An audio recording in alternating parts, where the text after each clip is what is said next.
Hello, everybody. Happy Wednesday. Sherry Moise here. Happy to be connecting with you as we continue our journey through Aries season.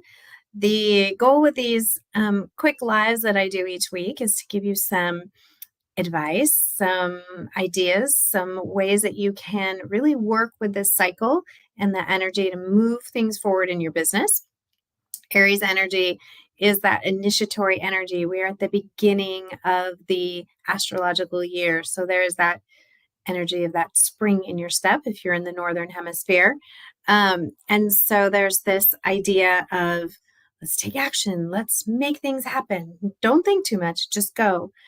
And that can create some great forward momentum in your business.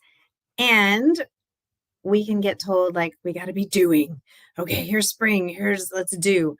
And as I always say, what's true about that?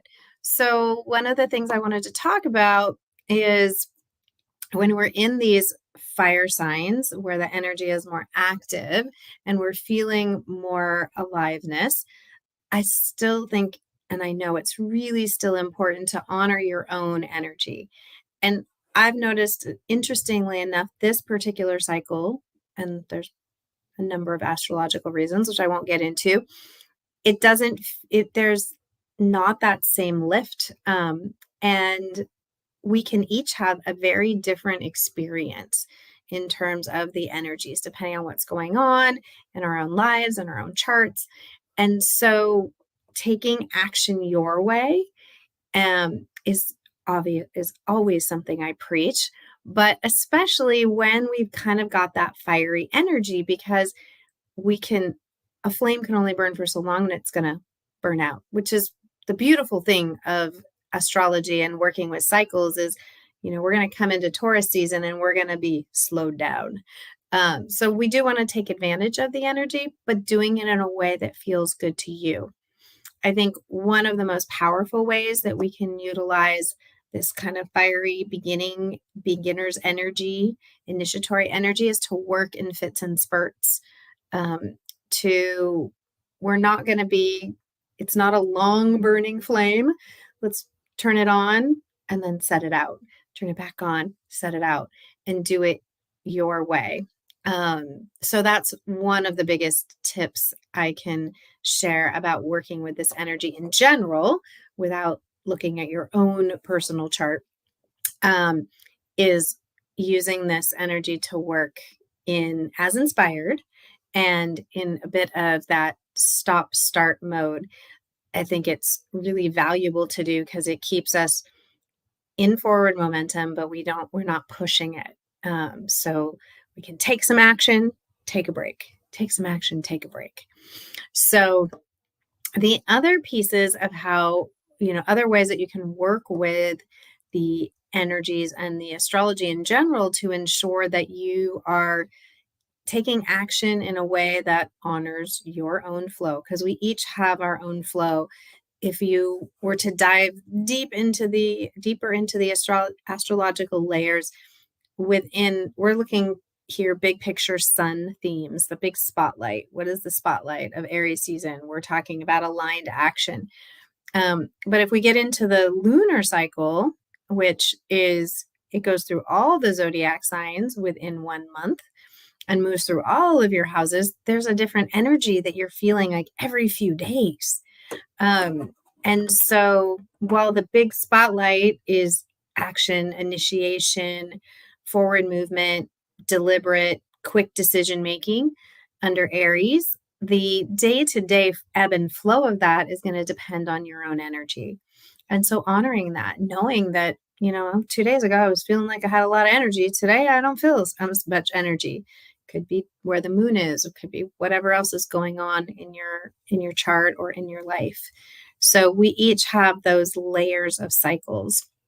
I was working with a client yesterday and we were looking at her bigger energetic and motivation cycles, which you can discover when we look at your Mars transits, Mars being the planet of will and motivation.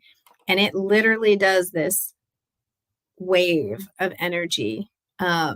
and over a 2-year period. And there are periods when the motivation is much lower, when we can still be doing, but we are not feeling like we've got a ton of energy. I'm coming out of one of those dips right now and working my way back towards more energy. But if you try to push through when your own motivation is meant to be in a slower time, there's a purpose to all of it. When we get to slow down, we get to tune in, we get to really listen, we can review, we can still make forward momentum. She was saying to me, well, I'm going to be in this dip, and that's right when I should. And I said, well, it doesn't mean you can't make forward progress. It just means that let's have some things in place so that if your motivation isn't where you want it to be, you will still be able to move things forward. We've got that knowledge, that energy. So many beautiful gifts that astrology has to provide. And I hope to I will keep bringing you tips and tools in terms of the way to use it. But bottom line is the simplest way to navigate and to get the most out of it. Check out the Cosmos weather forecast. I've tried to dial that in so you can kind of see what the energies are for the week. And then thinking about those big picture themes, the sun, the spotlight, what are we focused on this cycle, and integrating some of that. We have a full moon in Libra tonight, it perfects. And if you're not on my email list, you might want to be, because Facebook doesn't show you everything. But I sent out a little birthday gift from me to you all of the full moon guidebook that I do for the membership in my lab. And so I'll drop a link to that below. I really invite you to tune in. These new and full moons give, again, a spotlight on a particular area of life or business that we can tune into. And Libra energy, we're looking at some of the traditional themes: balance, fairness, justice. We can see that being reflected in the collective right now, especially if you're in the US. But personally and in your business, what are those co-creations, those collaborations, those partnerships? How are they serving you? What do you want more of? That's very Libra energy, that co-creation. So I've created some journal prompts, and some guidance to help you to get the most out of taking a pause, an intentional pause during this full moon energy, and looking at that piece of your business. So if you're inspired to do that, I'll drop the link below and you can check that out. So just to recap, remember that as you take action in your business, there's no one right way. There's just your way. We're meant to ebb and flow. We're meant to have peaks and valleys in our energy. It's just the truth. We're not capable of running at full speed all the time. We just will burn out. And entrepreneurs have the highest rate of burnout of any occupation there is. So I'm on a bit of a mission and to help folks to ensure that you get out of the hustle and grind. And one of the best ways I know to do that is to utilize the cycles and the guidance that astrology has to offer, because it will create this beautiful rhythm and flow for you in your business, in your life. So invitation to learn more. If you've got questions, drop them below. I'd love to know what you're working on. I'd love to know what you're initiating this cycle, what you're present to, and sending you full moon blessings and so much love. And a reminder, as always, all it takes is a little bit of heart power. All right, my friends, I will see you soon.